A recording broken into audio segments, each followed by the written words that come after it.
UK court convicts Nigeria former Deputy Senate President Ekweremadu and his wife of human trafficking for organ harvesting.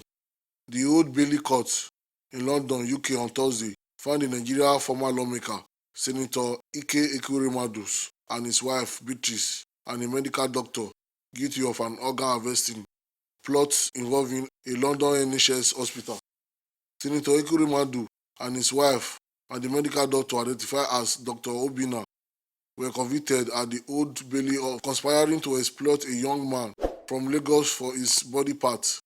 However, Ekweremadu's 25-year-old daughter, Sonia, who was to receive the kidney donation from the trafficking victim, wept as she was cleared of same charges this morning.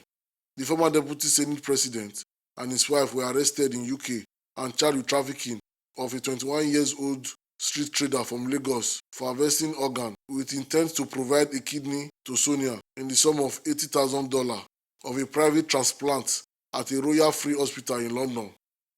This is ODUA TV Watch. My name remains Convicts, and don't forget to subscribe, comment your opinion, like, comment and share so that other people can get access to what you enjoy on our channel. Thank you. We love you.